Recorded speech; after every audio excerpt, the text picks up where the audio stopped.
పర్యాటకులపై ఉగ్రవాదులు దాడి చేయడం జరిగింది.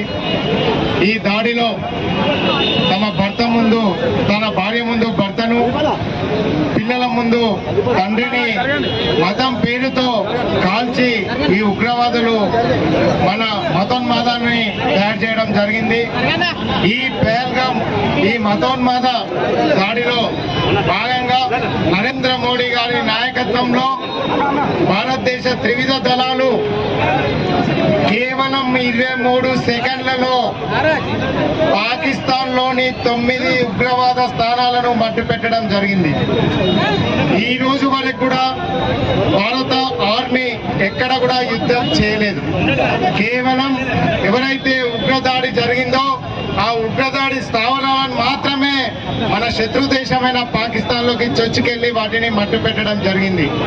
దాని తర్వాత పాకిస్తాన్ టర్కీ పంపించిన డ్రోన్లతోని మనకు అటాక్ చేయాలని చూస్తే మనం దేశ రక్షణలో భాగంగా వాటిని మనం నిర్వీర్యం, మన స్వదేశీ పరిజ్ఞానంతో మనకున్న సంపదతోని వాటిని నిర్వీర్యం చేయడం జరిగింది.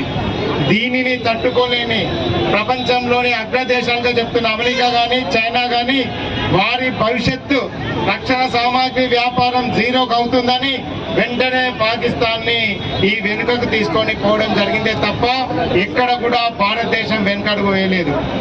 ఈ రోజు నరేంద్ర మోడీ గారి నాయకత్వంలో ఈ రోజు భారత సైన్యం ప్రపంచానికే ఒక దిక్సూచిగా ఈ రక్షణ సామాగ్రిని చైనా, అమెరికా కన్నా కొత్త సాంకేతిక పరిజ్ఞానంతో ముందుకెళ్తుంది. దీనిని జీర్ణించుకోలేని కొన్ని దేశాలే మన మీద అబాసు పాలు చేస్తుంది. ఈ రోజు చైనాలో రక్షణ సామాగ్రిని తయారు చేసే కంపెనీలు ఈ సింధూర్ ఆపరేషన్ తర్వాత వాటి షేర్ మార్కెట్ జీరో అయ్యే పరిస్థితికి ఉంది. అమెరికా కూడా భయపడిపోయింది. ఈ తరుణంలో నరేంద్ర మోడీ గారి నాయకత్వంలో భారతదేశ సార్వభౌమాధికారానికి ఎక్కడ కూడా చెల్లు ఆమదించేంత కూడా మనకు హాని జరగలేదు. కాబట్టి నరేంద్ర మోడీ గారు రేపు మన శత్రు దేశమైన పాకిస్తాన్ ని, అదే విధంగా ఉగ్రవాద స్థానాల పైన ఏ విధమైన నిర్ణయం తీసుకున్నా కూడా వారికి భారతదేశ పౌరులందరూ కూడా కుల, మత, వర్గ భేదాలు లేకుండా అందరూ కూడా నరేంద్ర మోడీ గారికి మద్దతు పలికే విధంగా సిటిజన్ ఫర్ నేషనల్ సెక్యూరిటీ అనే ఆర్గనైజేషన్ ఈ రోజు ఈ ర్యాలీని చేపట్టడం జరిగింది.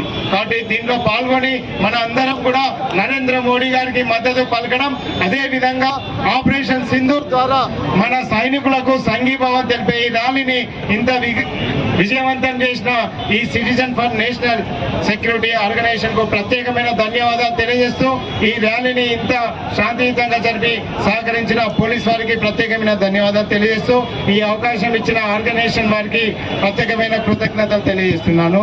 భారత్ మాతా కీ, భారత్ మాతా కీ.